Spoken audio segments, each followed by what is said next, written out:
Hello, everyone. Welcome to Faith, Family, and Music Podcast. Thank y'all so much for joining today. We're straight live. I have a very special guest today. I have the special privilege of bringing somebody on that I've known for a long time, and this guy is have made it so much in the industry these days. And of course, this podcast is Faith, Family, and Music, and this person is all about music. I've watched them from a child grow into this music industry, and I'm super proud of them, and I'm super glad I was able to get him on his busy schedule.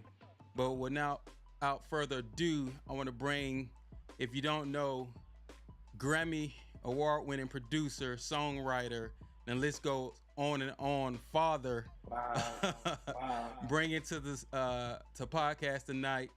My guy, Trey Lawson. Yo. What's up, brother? What's up, man? Yo. Hey, what's going on, man?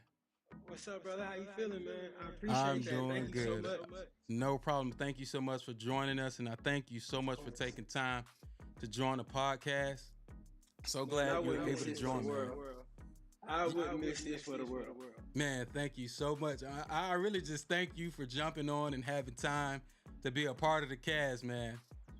Oh, for sure. I gotta come back more often, man. I gotta pop back in every now and then. Right. What's up, people? Nah, for real. Hey, man, thank you so much for thank you so much for joining.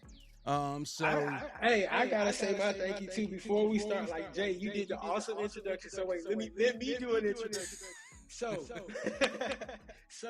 what's up, everybody? I'm Trey Lawson, man, and I am so thankful for the brother that you see beside me right now. This guy, like he said, known me since I was a kid, and I love music, but Jay taught me music. Jay helped me understand it. He taught me instruments. He opened that world for me. He opened that door and said, here's something else. And it was everything I fell in love with, man, and it changed my life. It changed the trajectory of my life. I could have went a different path, So I thank God for you, bro. I thank God for you, because where would Trey Lawson be sitting in the Grammys or doing the Grammys if you had never shown him music, if you had never said, come over to the crib, and had the Phantom X6 just sitting there ready for me. X6, and you was man. like, X6. Everywhere I go, I tell people, if they don't have X6, I'm like, man, I got to see the X6 for me to really believe it. But that's just a joke. But man, I got there, and you said, all right, today you gonna learn Blessed. We're gonna learn Blessed in the City. That's the first song. We played that, and then I learned Deliverance, the theme song, and then it was like, all right, you ready? And you said, all right, you're ready. Let's do it. And then Sunday, I was up there. in the making, man.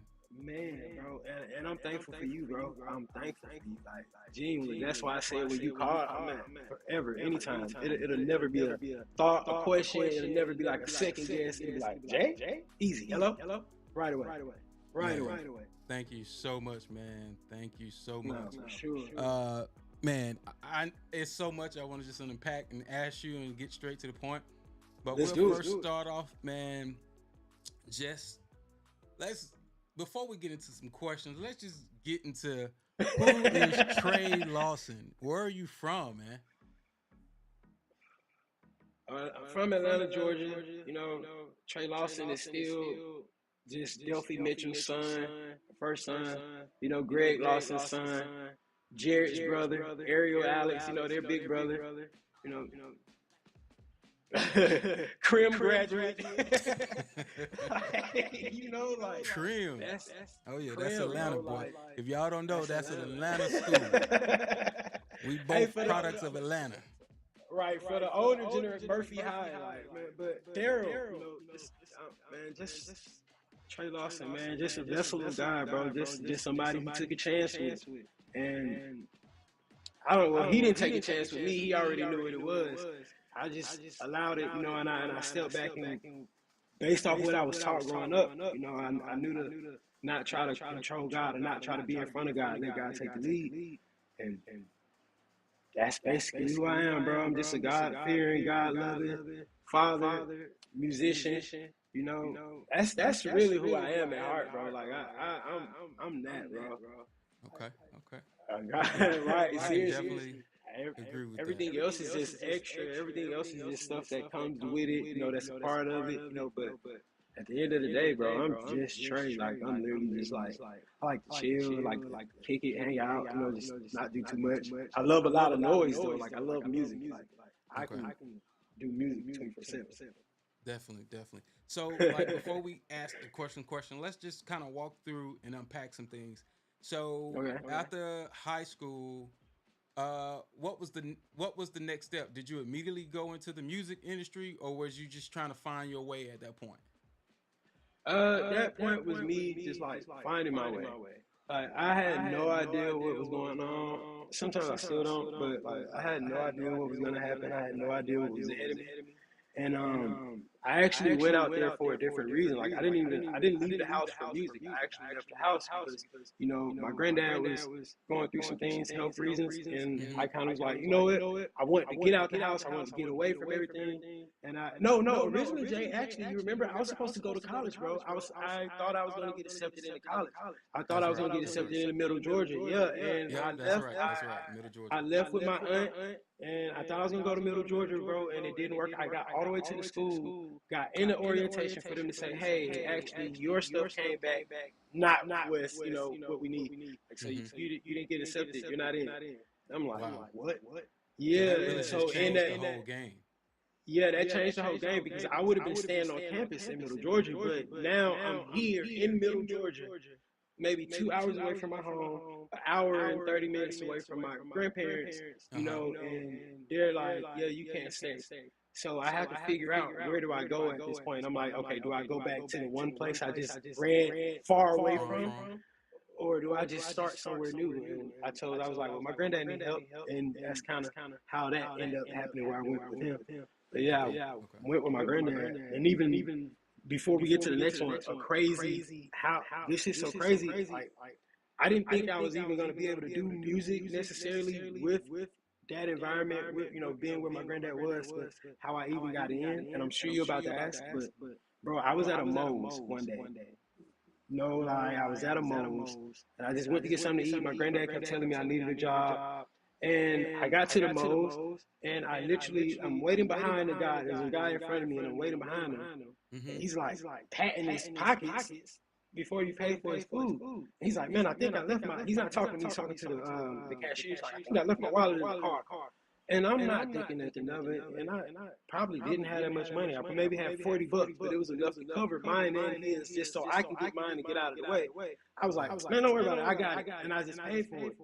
And I didn't know who he was. And no lie, the dude was like, what's your name, bro? Like, I'm Trey Lawson. He was like, you know who I am? You from out here? I said, nah, I don't know you. Like, it's my first day here. It was literally my first day there. And he was like, I'm DJ Smooth. I work at 97.9 WIBB, the radio station with I Heart Channel. What you do? I said, well, I like music. I want to do music. That's crazy. What? And sure enough, he was like, I like you, bro. That was kind of cool. Like, lames don't do that. He said that was kind of player, bro. So you actually paid it forward. Paid it for him, and I only did it just to get him out my way so I can go ahead and get mine and leave. Like, Wow. it wasn't let me be kind and nice. It wasn't that at all. It was just in my mind. I heard, man, pay for his food to get him out the way. Just move him out the way. And I did it, bro. And sure enough, it led to that, and it landed me in the radio station with bro, and like, him teaching me. I remember when you went to the radio station. I remember when. Yeah. Okay. Yeah. Okay. All right. That's how that happened. Randomly at Moe's. So it happened based off you not being a good Samaritan, but just trying to get somebody out the way so you can get on with your stuff. Yeah.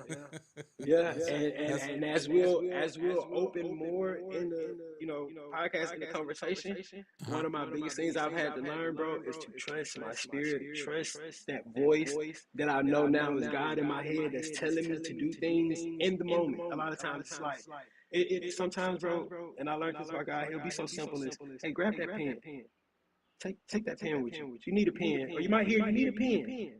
I don't need no pen. You leave out the house, and then it's a check that you got to sign, and you're patting, y'all ain't got a pen, and you think to yourself, dang, something told me to grab a pen this morning. And it was so many moments of that that I learned to trust that voice, to listen to your spirit, like to follow it, to bro, so many things that oh my God, I can boy, but we'll uncover that. Like, oh my goodness. Wow. Wow. So Yeah, I'm you serious. leaving, and let me get this right. You leaving Atlanta to out of school, out of high school, going back to Middle Georgia, uh, which is kind of close to where you was from, correct? hmm And then not being accepted at college, and or not so much being accepted, but whatever Nah, didn't not work out, accepted. Not accepted for sure. not accepted, Rejected. rejected, and then you got to figure out, okay, what's the next steps? So being at that age and being young, how did you? I'll get into one question. How, instead of it being asked for music, how did it at that time? Was you still, saying, okay, God, that didn't work for me, so now what? Like, were you questioning God, like from the standpoint of, okay, that didn't work, so now what do I do? Do I got to pave my own way, or do I got to go make it for myself? Or did you lose faith? Did you lose trust? Or what kept you connected in a sense of when things around you was different? I think during that time it was more protected than connected. You know, Understood. I think during that time, in my opinion, I feel like that was my rebel stage. That was Okay. me like, oh, for real? This is how it is? I'm gonna do what I want to do. And it just was like me just floating, just going with every day, you know. But the thing that stuck more than anything, bro, and sure enough, like Pastor Mark would say, you know, you raise a child the right way, they're gonna remember it forever. It'll never leave them, you know. And that's a lot of what saved me more than my direct connection with God. A lot of times it would be your voice in the back of my head. You know, sometimes it'd be Pastor Martin's voice, sometimes it'd be Aunt voice. It'd be my brothers that I grew up with that taught me right from wrong. You know what I mean? Right. Like the ones Right. that really was like, nah, bro, that's crazy. Nah, bro, you feel like that, bro, that's a trick of the enemy, you know? So a lot of things it wasn't necessarily me just being super tapped in with God and knowing and trusting in Him. It was just like, oh no, I learned about this already. Nah, ooh, they taught me this already. Nope, You know, so it was just like certain things I knew not to do, Not to do. certain lines I knew not to cross, certain, you know, it just, and it was more of that, just certain things I knew not to do. Just like, nah, I wasn't questioning God, but I wasn't challenging Him Challenging either. either. Definitely, definitely. And Yeah, I wasn't some of these challenging Him questions either. you already asked. Like one was, can you share your how your family support has shaped your musical journey, work life, and home life? And you've kind of touched on it based on from the standpoint of what you learned when you was, a little kid, jumping on keys, and I'm like, hey man, uh, press E flat. I don't Right. know what that is. Stay It's there. this black note Stay in right the here, and stay stay in in the the pocket. pocket. Like just play that one note. I don't care. You gonna sit up here and take up a space until you get it. Until it was like, hey Trey, I need you run keys tonight. I'm gonna jump on drums. I'm So finna sing. I've I'm like, what? I've Yeah. seen you grow musically, and I think having, and I know we've said the word church, and some people may say church. What is that? That's our background. That's For our sure. support. That's where we came from. Just homegrown church musicians, and would have fun at church, in between church, after church. Didn't have no. Facts. We want if we weren't going to the movies, we would sit at church till like 2 or 1 o'clock in the morning because we had by that time built the studio in the back, Built the doing music and do studio. stuff like that. So Everything we needed was there. It was a basketball court. It was a football field. exactly, we had Literally everything at everything. church, man. Everything. That man, that's just straight bars right there, man. Everything Everything we you needed need was at there, bro. church. Bro. Football game. We watched the Super Bowl. We watched the Falcons lose the Super Super Bowl. Bowl game. Yep.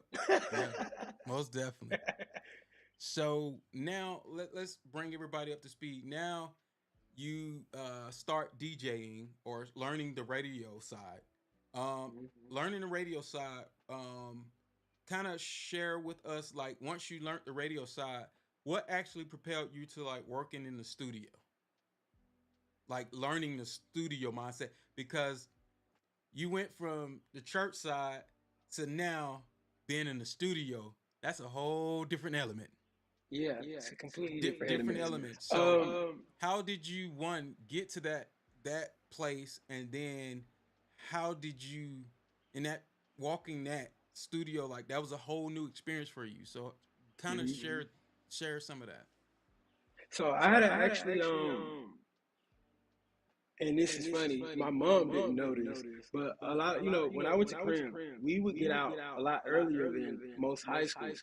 Okay. So a typical high school, let's say in Atlanta, what we got out around what 3:30, maybe let's just say 3:30. We got out at 3:30. At Crim, we was getting out at 12, 1 o'clock. So I'm having a couple hours before everybody else is. Dude, we used to go and plus Crim, we used to leave early.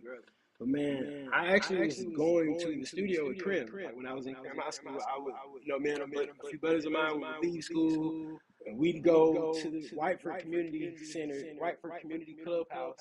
It was right down the street with Leroy Knight, DJ LB3, shout out DJ LB3. It was me, my boy Cliff, Cole, J Sound, Marlon, Sunday. Jock, we all bro. It's a few of us. DC Young Fly, like a lot of that. Those bro, a lot of the people that was it's crazy right now was with us. But we used to leave, go to the studio, hang out there, record there. Had this thing called 16/7, where you every Friday we record 16 bars, freestyle, and then we drop a video on YouTube. And I don't know how I managed to like hide all that from my mom. Like she never found out about any of that, bro.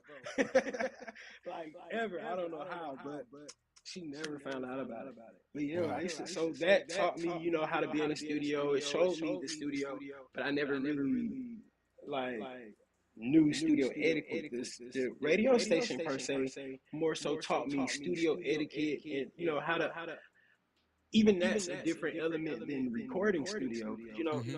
Radio, you're just doing quick ad punches. You're just, it's a little live. It's a little mixture of a bunch of different things. But they taught me patience. Honestly, the radio station taught me patience because as bad as I wanted to get on the mic, it was like, not yet. No. Definitely. Go take the trash out. Well, make sure the spot over there is straight, or fix this level, or learn the levels. Like they did everything to keep me off of the mic, so it was like that taught me patience. And then when I was actually ready, randomly DJ Frosty was like, "Hey man, I got my boy DJ Duct Tape in here with me today. Blah, blah, blah, blah. Trey, how you feeling, man?" And I'm like, "Oh snap, realize, say something." So Okay. the radio station taught me patience. Yeah. Wow. Patience on the mic. Wow. Patience. Don't just jump to the mic. Man, there's so much. I think unpacking that patience, like I've learned in my, now 43 odd years of walk, is patience. Mm-hmm. Oh, Everything take patience. Making coffee take patience. Making popcorn take patience. Even though it say instant, it still take 3 minutes of time. Takes patience. Wait, everything takes patience, space. And so boy.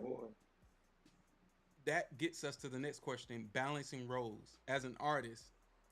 How did you balance the demands of serving the people, yet being able to serve your family, and I'll say from the standpoint of serve yourself, meaning taking time to to pray, taking time to say, you know what, God, I need to get my mental spirit right, or my now we say mental wellness, Right. but to get my spirit right and stuff like that. So how did you take time to balance all that? Because I know when you out there in the elements and doing music at that level, it's a different climate. Love y'all, man. Be safe.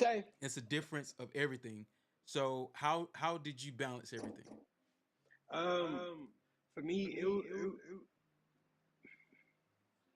I don't want to answer that question properly. Like for me, I don't want to say it was a hard thing to do, but it wasn't the easiest thing to do either.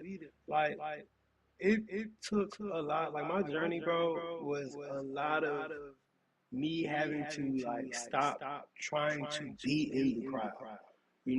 Like I wanted to be a part of things. Like I wanted, when growing up, we had a group. Everything we did was in groups. We had G5G, we had the musicians, we had the boys, the men of the church. We went on retreat, so everything we did as a family. We did in groups.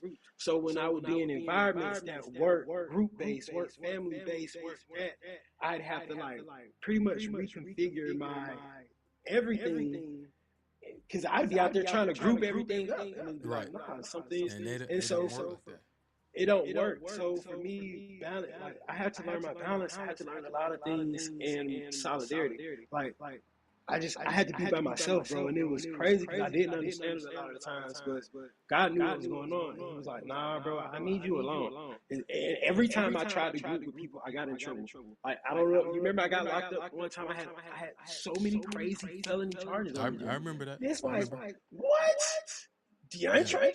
Yeah, man. He's locked up right now. I remember those walks trying to group with people that was just not, how can I say it?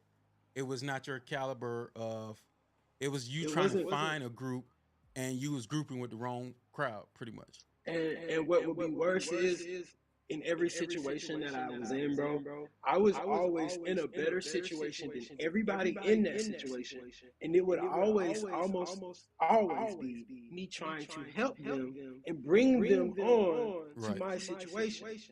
And it would always be something like, bro, literally, today that one thing happened, I'm telling you, like, yo, I work at the radio station, bro, and I'm finna go. I gotta go to work in a few, man. Give me the music. Like, let's link up. I'm meet up with y'all, get the music from y'all, bro, and have something that I can take to the station and play for these. And next thing you know, I'm getting arrested with these dudes because it's something they done did. And like, what? Wow. How did I get in the wrong place at the wrong time, bro? And it's like the worst place at the wrong time, and that could have cost me my life. Like that really could have cost me my life.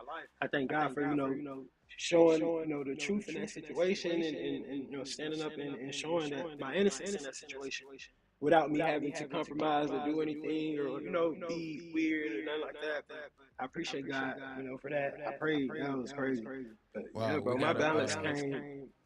My balance came a lot of me being by myself. Like, it took a lot of time of me just having to like break down Trey and allow him to build me up into what he wanted. Wow, we had somebody in the chat said, yes, solitude is necessary in this walk with Christ. No, for sure. And boy, did I learn that. Did I learn that, man. Yes, thank you. That's a scary place too. Like, it's a scary place, but it's a blessed place, because man, it felt like it was even times, bro, where I would call my mom and be upset because like I wouldn't know what was going on in Atlanta. I wouldn't know where anybody is. I was in middle Georgia, like separated from everything. And I remember I used to get so upset. And I'd be like, Mom, they don't even call and check on me. Nobody's even seeing if I'm okay. Like, I could be out here dead and nobody cares. And it was like, wow. Man, it wasn't that at all. Like, God was separating me so He can tell me to chill out, shut up, let me have it, just follow me.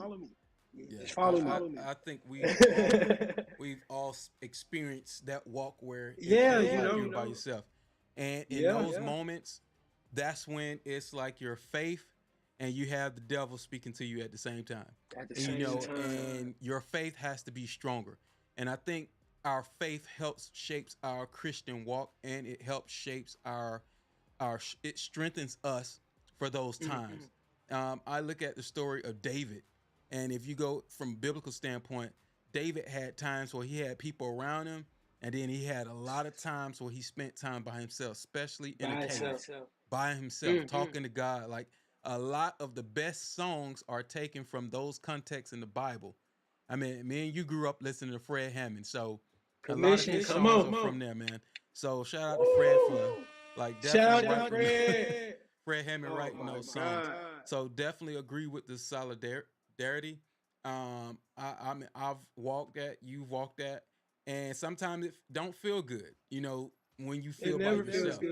But when God is right there, man, and He holds you and He lets you know that He's walking with you. Keep walking with me. I got you. That is the best feeling ever.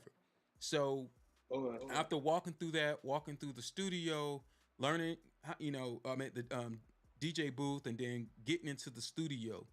Now, from the music side, like, did you automatically just gravitate to like making hits going up, or it was taking still patience, or when you got to a certain time, then it was just like, okay, I know what my purpose. Like, when did you figure, or when did you know, like, when it clicked that said, this is my purpose?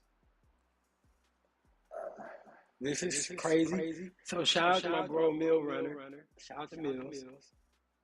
I randomly, like, in Middle Georgia, because for one point I had stopped, though, like, especially after I had caught the case, and by this time the radio station cut ties with me. Okay. When that was going on, they had cut ties. It was like, what? This fella? Oh, what? Oh, no. So I kind of was like, all right, 9 to 5 it is. Okay. Let's do it. And I randomly one day, my cousin had told me about a studio. It was in Warner Robins, Georgia, and it was my boy Kid, and it was my boy. I'm gonna do a lot of shout outs. A lot of people, they're gonna hear their name today. But it was my boy Kid, and it was my boy Dub, 24K. And they had a studio in these apartment complexes. Like, just it wasn't even a real studio, bro. You got the mic right here in the shoebox. Yeah, it was like just a little setup, but they had the laptop, they had the setup. And I would go there, hang out, just be like, all right, cool, just kicking it. And then one day, bro, I got there and I ran into my boy Mills. And Mills was a little younger than I was, but I got there and I'm for sure harder than anybody that's gonna walk through here. I don't care what nobody say. Everybody knows I'm the coldest one that's gonna walk through this door. Disrespectfully, I don't, but that's what it was. But bro, Mills was there, and I saw him, and he kicked it how I kicked it. I was like, wait a minute, something about this dude is crazy. He was like, man, I ain't gonna be here forever, bro. I'm getting out of Warner Robins, and I'm going to the top. Now, something in my spirit said, roll with me, bro, and we going. And bro was like, all right. And from that moment, we kind of started taking music serious, because now I'm like, yo, my bro with me. He's like, yo, I got my bro Trey. And then everybody's telling us how our sound matches. It was like, yo, bro, he's from Philly. He sounds like literally raps like Big Sean. So they're like, yo, bro, y'all sounds, it's the South and it's Philly, bro. It just mashes so perfect. And so we would start recording, and the songs would come out pretty dope. It was like, wait a minute, we might have something, bro. Like, it started to feel like, yo, bro, we got something. Okay. And that led us to like really training and like really trying to perfect our craft. We would do 4x4s, and that'd mean like I'll spit 4 bars randomly, and he spit 4 bars to just line in with my 4 bars, and we just keep going back, just kind of sharpen iron. And we would challenge each other to be better than what we was hearing and be better than what was around us. And we would challenge ourselves to like, yo, bro, listen to this, listen, like, crazy enough. But in that time, it was like, yo, listen to what Travis Scott is saying, listen to the words he's using, listen to the verbiage, like, listen to how he's putting the story together, or different artists, like we would both be like, yo, we gotta get to that level, like, we gotta get in that atmosphere, we need to be there, bro. Like, in order for us to make it there, we gotta take it there, bro.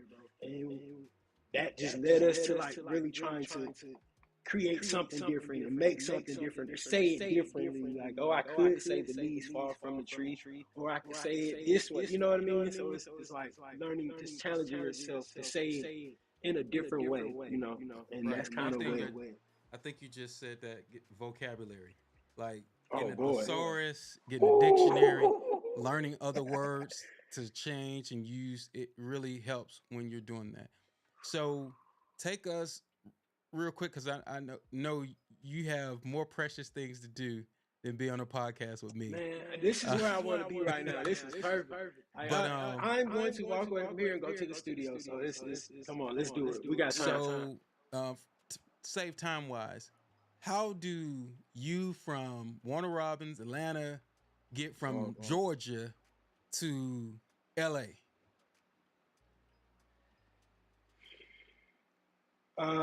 That's a lot of states. Glory be to God, bro. Thank God. But Shout out to Warren Lewis. Shout out to what was then Diverse Sounds. Shout out to Quincy Howard. You know, shout out to that whole team. And shout out to my cousin Casey Hayward, that played football, professional football. It started with me engineering at a studio here in Atlanta, Mud Knocks. I was working heavy out of Mud Knocks studio. Shout out to Mud. And I met Warren. Him and his team, and they come to Atlanta for a writers camp, and they use Mud Knocks, and they end up, we end up linking. Push come to shove, I getting to work with them, and they were working with Sony and different labels and things. Just kind of fast forwarding.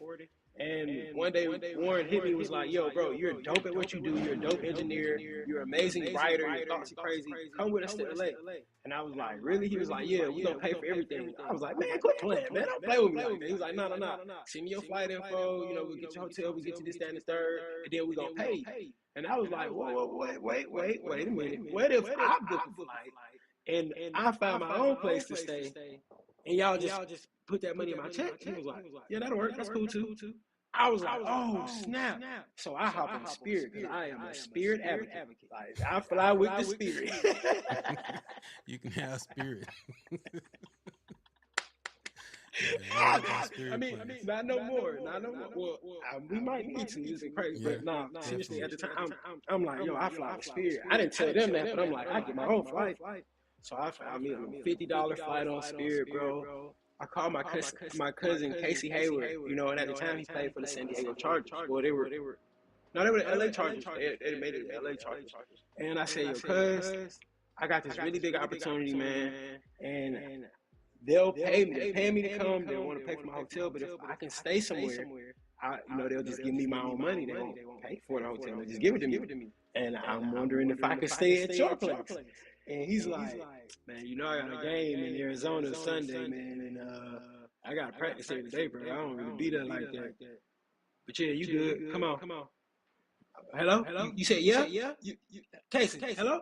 He's gone, but he said yeah. And I'm like, "Oh, snap." So I call him back, and it's crazy because they wanted Mills to come too. And I was like, "Oh, snap, what is Mills going to do?" So I hit him. I called Casey, and I was like, "Yo, Mills is my bro. He do business with me. This is, it's part of it. Like, it's good. My pops know him. Like, my whole family, everybody knows Mills. His family, all that. We're good." And he was like, "Man, all right, bro, it's straight. Yeah." And sure enough, that's how it got to LA, and it made it worse because now we're pulling up to the studio, bro, and this is my cousin. He plays professional football, so he don't have 100 Shout out to your cousin, man, for opening that door, because you would have never got to LA or had a place to stay.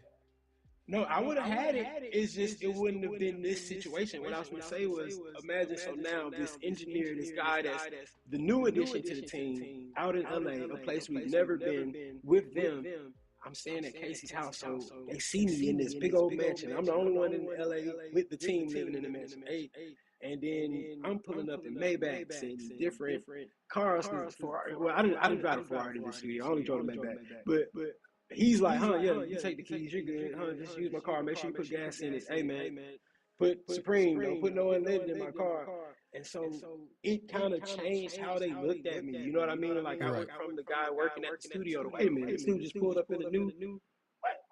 Why is he in a? Who is this?" And because from there, because he opened the door, and he made them like respect me a different way. And it kind of, he didn't even know he was doing that. Like, he didn't know. I don't think he knew. I didn't know at the time. But wow, for sure. So saying that, I would say that's a challenge because you didn't know what was going to happen next out there. So that leads me to our next question. Have you faced challenges even in, challenges when you went to LA? Did you face challenges in that career that tested your faith? And how did you overcome them? Every day, man. Every day is a challenge, actually. Like, whether it's LA, whether it's New York, Atlanta, wherever you are, like, every day. I understand that struck home, because every day is a challenge, bro. But I think for me, I think that's why God blessed me with children when He did. I think that's why He blessed me with my son and my daughter, because just Trey Lawson probably would have went about things a lot differently. I probably would have been like, oh man, I don't care, whatever. You know, like it wouldn't. Some things just I probably would have went and hung out, or would have went to the club, or would have did things. You know, would have not even Things nothing different. weird or nothing. Yeah, but I just wouldn't. I would have probably not felt as responsible to someone. Right. You Or know, accountable. That's and the accountable. You know, and it felt like once God blessed me with my children, bro, my babies, I felt accountable. I felt responsible. I felt like, okay, they can't lose me to this while I'm away. Like I can't right. leave the house, leave my kids, and they lose me to some foolishness. Like I can't go out here and club and party and spend all the money and come home after being gone for 3 months with nothing. You know, it just was. It was a lot of things that I felt, like I said, responsible. I felt accountable. I felt, you know, I just felt like I owed it not only to them, but I owed it to To your myself. Like, kids. you know, Definitely. I owed it to not just to the kids. I owed it to myself, not to, To you yourself, know, definitely. And 10 years in, 15, 20 years in, well, however many years you put into something, is it really worth quitting in the end, or do you owe it to yourself to see yourself in that way that you imagined and you dreamed and you always envisioned? Like, you deserve it. And that's most kind of what I definitely. had to remind myself. Yeah. Most definitely. We had somebody in the chat. They said, "Don't mess around and become a spirit flying spirit." That's why I pick and choose my flights. I pick and choose my battles for sure. All right. Certain So flights I won't do. we're gonna wrap up probably with, like, one more question. Uh, and from the standpoint of questions, but then we can chat a little bit later. For sure. Have you found the opportunity to collaborate musically with other members that may not walk the same faith that you do, but still be a light in the place that you walk?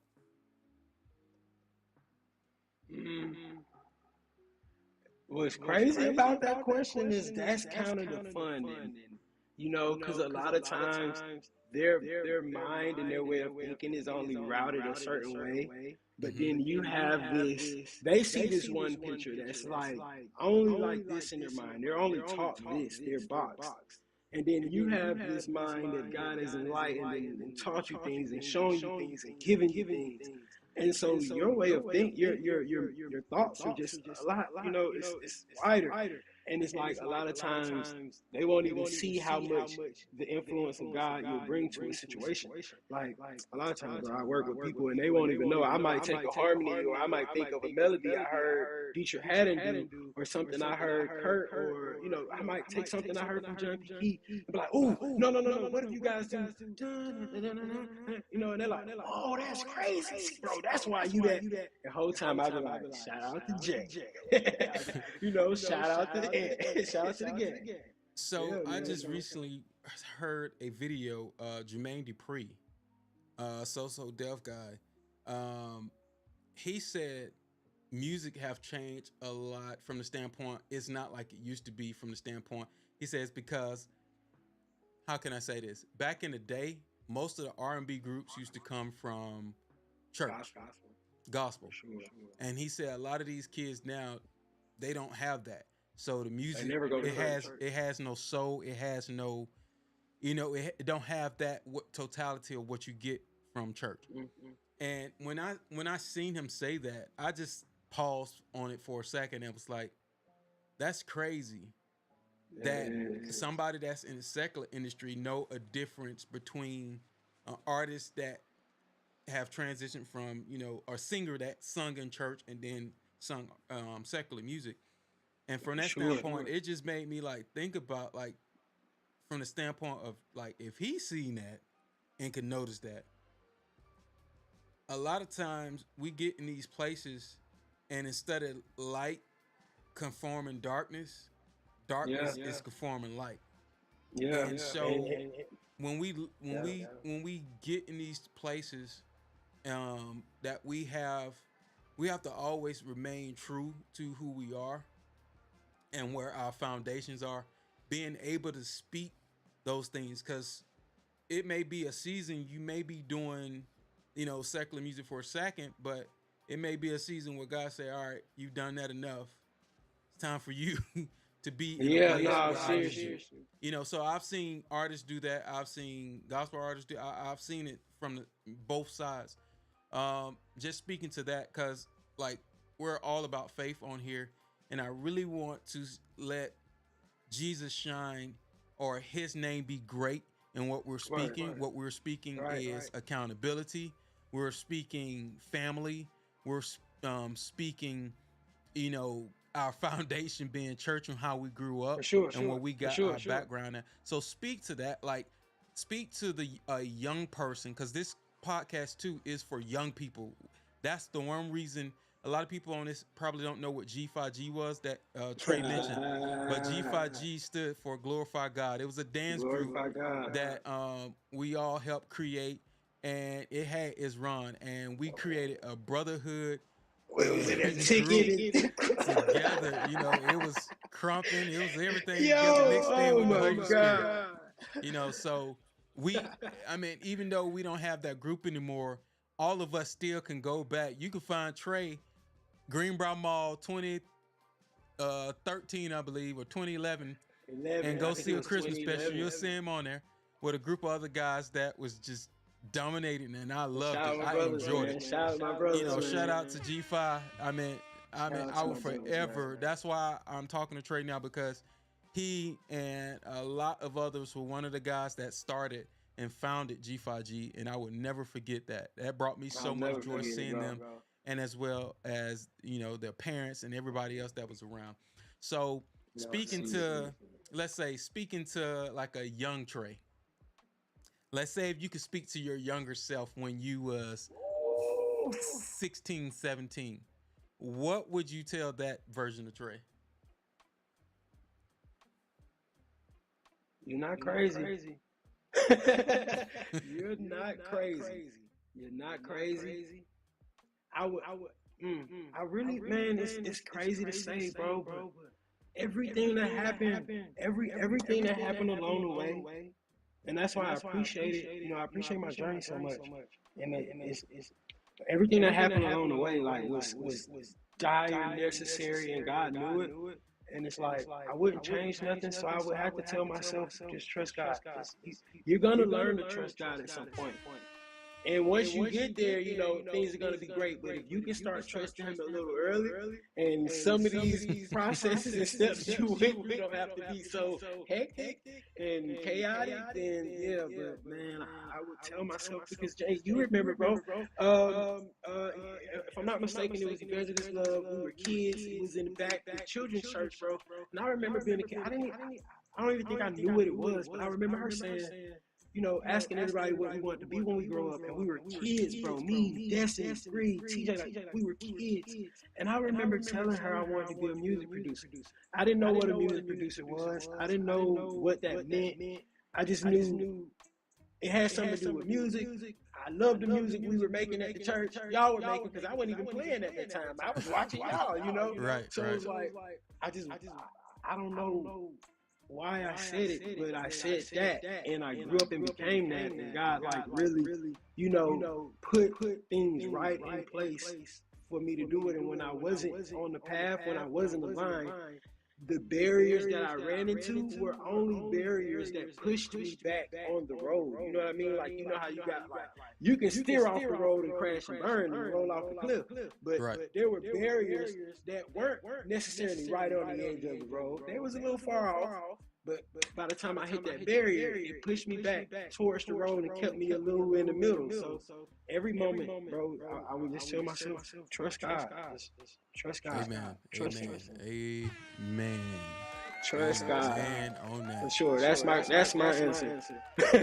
Hey, I just, you know, man, it's crazy. I remember even just recently with the fires in LA, God still covered you, you know, from, you know, being in LA and being able to be here, and how things got canceled, flights and stuff, and then you was here, and then was able to, you know, just fly even back in a good time. So thank God for your recovery, man. But at the same time, Right. really thank God for how your journey didn't define you, and you were able to, you know, walk through some of those pains, heartaches, and still, believe in God, because I think personally, because I know you, he still Right, have right. more to do with you. And it's Yeah, just for not sure. like, all right, you see his hat. I don't even have to say it. You see his hat. It's a Grammy on it. Dude, is it 2025 or 2024? I think it's 2025. 2025. Yeah, it's Grammy 2025. award winning producer. And I'm not gonna say the name, but Songwriter, yeah. yeah, I mean he's made a Grammy. Okay, so Wow. even that's not the pinnacle of what God want to do in your life. That's just a tip of the iceberg that you just kind of was, went a certain way and still was able to get that. And the world look at the Yeah. Grammy as just being the height of success, Yeah. and God look at things way different. And Yeah. so I would Oh I man. would definitely say, man, keep your eyes and your spirit ears open to what God wants to do in your life, because I think it's even greater than some of that, which that is great. Like, I mean, Yeah. trust me, it's people I know have been trying to get a Grammy for years and have not Bro, received that's nothing. why, oh my God, that's why like the conversation, bro, I mean, this is the thing, like, and it may sound crazy because I know a lot of the younger generation don't necessarily hear talk to God or understand what talking to God means. A lot of times they talk to God and don't even know they're talking to God. Like a lot of times they think they're talking Or to he's themselves. speaking to them and they thinking it's And they something don't else. even know it. They think it's them. But a lot of times, bro, man, the conversation me and God had about that, bro, was so wild, and I can share it. Like, that's the beauty in it, because that's what, how they say, like, man, you make promises to God, and in certain moments of your life, in certain places in your life, you make promises that, God intended. He said, okay, you gave me your word. All right. I'm gonna do that for you then. Okay, we can do that. Come on in. All right. But you better hope you gave me your word. Hold your end of the bargain. So there were times, like, you remember my car accident, bro. I technically died in that car accident, bro. I was actually gonna say that, but I just said I'll let you I bring that up. made promises, bro. I made promises in that moment. I made promises in that jail cell, bro. I made promises, a lot of times in my life that I never not intended on keeping with God. Like, and I think I had gotten to a place where, in my battle, in my journey, where things, I'm losing my voice, but where things kind of seemed like, it was like, dang, are you still there? What happened? Like, where you at? And it seemed like you disconnected from the source. Like, dang, I was disconnected, but I felt like I was just walking with God, and now he's gone. And so it was moments where I really didn't know what was gonna happen, and I think God was like, "All right, let me show you what's up," because you're questioning an agreement we made as if I'm not gonna hold my end End of the bargain. Wow. And I got a call in one of my lowest moments, and a year later I won a Grammy. You know what I mean? A year in that place. I'll go a step further, because this is one of the promises I made with God. I told him I'd be open. I told him I'd share. I told him I'd tell and teach people to trust him and listen to him, talk to him, build a relationship. But my brother Rockstar called me. I was dealing with some things with my family, just a lot of things. And I won't go too deep, but I was dealing with some things, and I was kind of losing faith. And sure enough, my brother was dealing with some things. He was dealing with some things, but it linked together, and me and Rockstar got connected. And he called me and said, "Listen, bro, God told me to rock with you. God told me to help you. Come out here. I'm gonna help you out. We're gonna work, and if I can't do it, then it ain't meant to be. Like, it ain't meant. And that's just his confidence in himself. But sure enough, as soon as I got out there, my brother took me in. He taught me. He took me to meetings and taught me, introduced me to people, and it wasn't a weird situation. It wasn't weird. It wasn't like, it wasn't no Diddy-ness going on. It was No Hollywood stuff. It wasn't no Hollywood. It was genuine. Like, yo, Trey, all right, so this is this and that, but you gotta pay attention, bro, because they get to acting like this and they get to saying this, and that means this, bro. I done this enough. Sometimes you gotta do this. Sometimes you gotta grill into them, and I'm learning. And I'm thankful for my brother Rockstar. Shout out to Rockstar. A million shouts out to Rockstar. But Rock took me in, taught me a lot of things. Rock's the reason I'm on Chris Brown album. Rock's the reason, a lot of my first major placements as far as artists, biggest artists in the world come from Rock. The Ushers, Nah, I was about to get, I was about to start naming the Ty Dolla Signs, but the people we work with, four Right. bats, different people, like different things. Like man, I like all that came from rock. You know, all that came from being with Rock Age, and it came like I said, bro. It came at a time where I was at At my a time lowest, in and your I was really life where you questioning. needed it. I was questioning, bro. I was like real spill. I'll give it to y'all the real, bro. I was homeless, like, and it wasn't just that, but I was homeless. Like people tell the story all the time. It's crazy how many people's story lines up this way. But I was like literally homeless at the time. I had too much pride to call my mom and say, "Mom, I'm going through this," because I wasn't gonna prove her right. You know, I wasn't Right. gonna. My mom wasn't. Man, that's the last thing I was gonna do is let my mom say I told you. You know, and I couldn't call my dad because he had to know that I was strong. I had to show my dad how strong I was and how man, I'm a man, I can handle it. You know, and my friends all looked at me as the one that was doing the best, you know, so I couldn't tell them like I'm really messed up sleeping in my homie driveway, you know, in the car. So it was just a lot of things going on, bro, like splitting 20 bucks for a meal, gas, and you know what I mean? Just like, bro, it was crazy. And I just was questioning. I didn't question God, but I was questioning the realness and the, you know, the reality of what was going on. And sure enough, that happened. And it's like, it's almost to tie it all in. It's almost like God was like, all right, I'm gonna take you as high as you can possibly go in this little thing you want to do, so we can go and get to the part that I need you for. I need you And I for. was like, you know, and right away, bro, I want a Grammy. That's wild, man. That's wild. It's wild, When you bro. Right so away. let's talk about just a little bit because My first try. when I think I was in Las Vegas. I was working at an event, and I know the time difference was crazy because when you text me, I think it was like almost like 1 or 2 o'clock in the morning, and I was like, "What? What do you say? I'm still working." And I was in the bed. I was like, "Oh, Trey just won a Grammy." I told my wife, I said, "Trey just won a Grammy," and I was like, "Wow, that's crazy."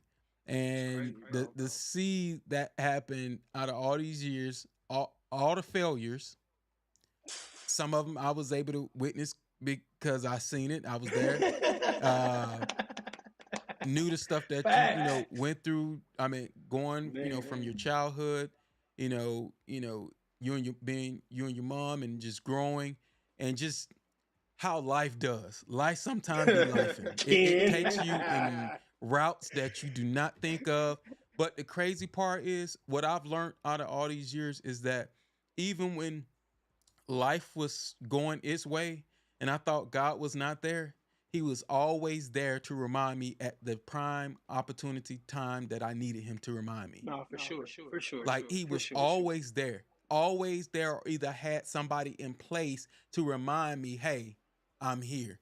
But sometimes in our walk, because we don't see him like it was at one point, we kind of stray away. But when I stopped well enough to slow down and just say, hey, God, and he was like, yes. I'm like, you've been here this whole time. Right. You know, That, and you know what else, bro? Oh, man. I'm telling you, I'm going to tell you what else. Sometimes, bro, it'll feel like you're away from you or you'll feel disconnected, but it don't necessarily be for you to, sometimes it be for you to draw near, you know, like come looking for me, come search for me, find me, right. come closer to where I am. I'm trying to pull you over here. It's Like I definitely need you here. for us to grow. It's definitely for us to grow. You know? It remind me as like a child. Like Yeah. in the beginning stages, you there cuddling all the way, but then when they get to be around like 5, and they around like what 2 and start walking, and at first you be like, oh, you fell. Come And you on, I there to pick got them you. up, pick them up, and then when they get about 4 or 5, you like. Get up And off they the hit, ground. they fall and hit themselves or something like that, and they sit there and look and see if you gonna say, "Come here," and you're like, "No, get up, dust yourself off, keep Come on. walking." So Yeah. definitely agree Yeah. how life happens, but God is always there, and at the end of the day, we got to keep our faith strong, um, in Him, and just believe in Jesus that He's the author and the finisher of our faith. For sure. No matter what you do, you can be a real estate agent, you can be a broker, you can be a record producer, you can be Right. a movie engineer, you can be the president of the United States. If you don't keep God at the forefront of your life, yeah, you can get all the success that you want, but it would be better with the Savior. And so we're going to wrap up this evening with just a quick word of prayer before we end, because I'm not sure nobody that's watching your walk of life.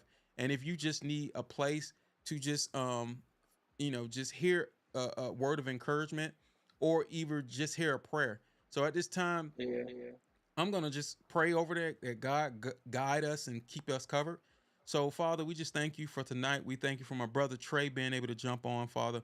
We thank you that you will cover him and what he's doing, Lord Jesus, and let his full potential come, that you may show and guide him, as well as cover anybody else that's listening, Lord Jesus. If they're stuck in a place or a season that they don't know if they're going to be able to make it, or they feel like giving up, that you bring hope to them and that you encourage them.